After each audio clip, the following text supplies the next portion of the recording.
Hey, what's going on, everybody? It's your boy E2 Blue coming back at you again. We've had this rash of injury bugs going on with the Dallas Cowboys. Good thing is they are back at the Star, Frisco, going through practice, going through run-throughs. I think they're going to have a padded practice today, which they needed. They need to be tackling. They need to be out there hitting, because injuries is, like I said before, one thing that's is inevitable. It's going to happen no matter what. You got to look at injuries like this. Every year that you go through the NFL, there's going to be somebody in your team get hurt. Whether it's 2, whether it's 3, whether it's 5. Sometimes you got to have 10. I remember one year, what team was that? Was it the Eagles? It was one team that we play a lot that ended up having like 10, no, I'm sorry. It was the Bears. I think it was like 2 years ago. They had like 13 people on IR, and I'm like, golly, they were literally getting people off the couch like, you, come on the field right now. Put pads on. You ever played football before? You know how to play football? Get out here and play. So, again, when you look at these injuries, they're going to happen. Like, you just hope and wish and pray that your team doesn't have as many as others.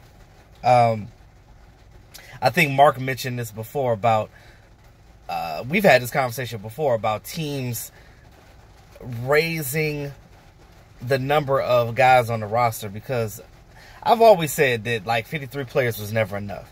You know what I mean? And I think the NFL's reason for not doing it, and I've heard them say that they didn't want to raise the number because they didn't want it be an unfair advantage for one team. I never understood that. Because you look at it like this, every team's going to have injuries to some point. Some teams may be luckier than others, and if you just happen to be luckier, wouldn't say that's an advantage. You just have more people to play. But again, the whole reason why you would raise the roster, because you can have people on your team that already know the system, instead of, oh, I got an injury here, so I got to go grab this guy on the street, which knows nothing about my organization, knows nothing about the schemes that I'm running, and put them in a game 4 days later after they got signed and expect them to just go out there and be the savior. No, it doesn't work like that. So why not have 60 some odd players on the team or something like that? Like, you know what I mean? Raise it by 10. Raise it by 8. You know what I mean? And then you still have your 8 practice squad players. You know what I mean? Like your 8 to 10 or whatever it is. I think it's 8 to 10. But you still have your practice squad players there. You know what I mean? But you have the guys on the roster that play. That way, if you have injuries, you can sustain that. And the game still goes on. Instead of teams like coming, I feel like it's an unfair advantage what they're doing now, and teams not having the players to actually get out there and be on the field. I just don't understand why they say it like that. It is what it is. But at some point, they're going to have to rehash that. They're going to have to revisit that. They're also going to have to revisit this helmet rule because, again, they keep changing these rules.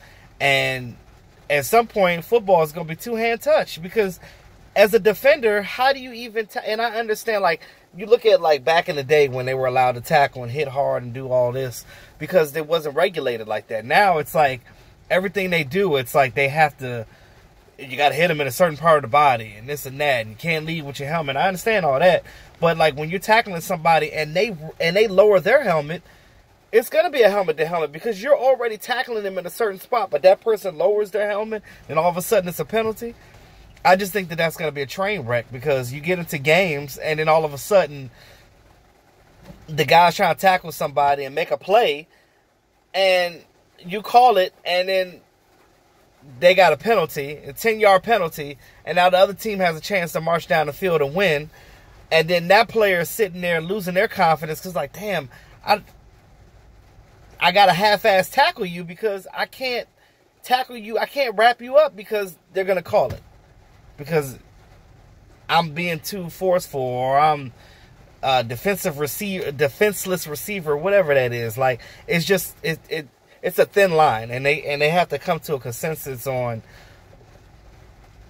what's fair and what isn't, what's right, what's not, what's legal and what isn't. I mean, it's ridiculous right now. Cowboys, because of the injuries, segue. The Cowboys did sign a safety, and they did sign another defensive tackle. So the safety that the Cowboys got is safety Dominick Sanders. Probably don't know who he is. A lot of people don't. He has 16 career interceptions from Georgia. He graduated from Georgia.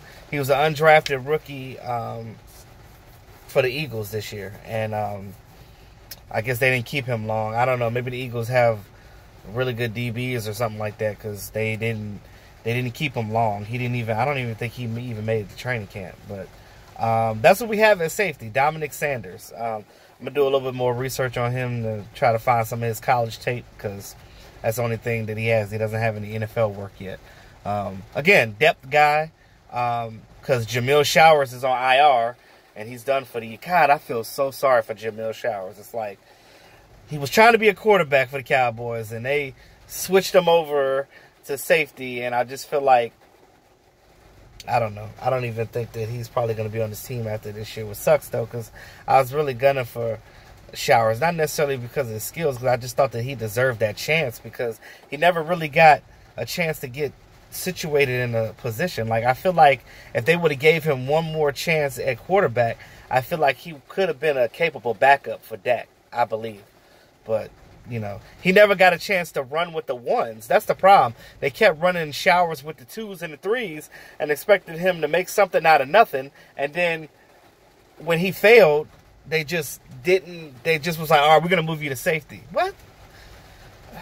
Sometimes I don't get some of the things that this staff does, but hey,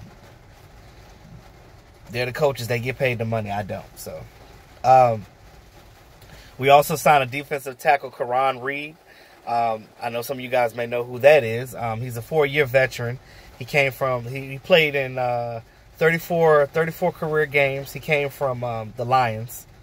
And I think he went to the Chargers one year and then went back to the Lions. But Cowboys are signing him. And he is going to take the spot right now of Richard Ashe. Because if you didn't know, Richard Ashe also hurt his knee in the game too. They didn't really talk about him.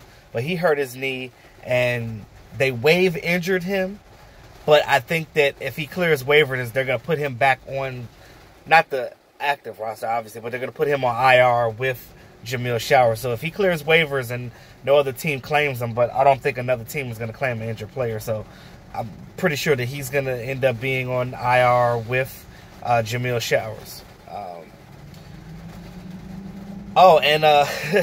Another fun fact, Caraun Reid is a Princeton graduate, which that's where Jason Garrett went. And the right kind of guys is what Jason Garrett wants on this team. So I guess Caraun Reid fits that right kind of guy because he's an Ivy Leaguer. He's a Princeton graduate.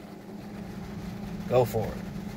And I think that they're going to put him at the one technique with the Cowboys and just rotate him in with Jihad Ward and Dayton Jones and see how he does with that. I know Dayton Jones had an injury too, but I don't think his is severe. I think just with a little bit of rest, if they keep him out of the next game, that'll help. But with Caraun Reid being here, they could just throw him in the game, see what he can do in his third preseason game on Sunday, and see what he can do.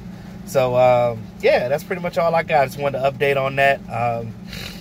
I was going to do it late last night, but again, I don't like doing videos when I'm tired because I've been having a lot going on. So I'd rather be bright-eyed and bushy-tailed so y'all don't be like, what the hell is this dude talking about? So, yeah, with that being said, yo, like, share, comment. Thanks again to all my subscribers. This is your boy, E2 Blue, always keeping it real. Talk to y'all soon.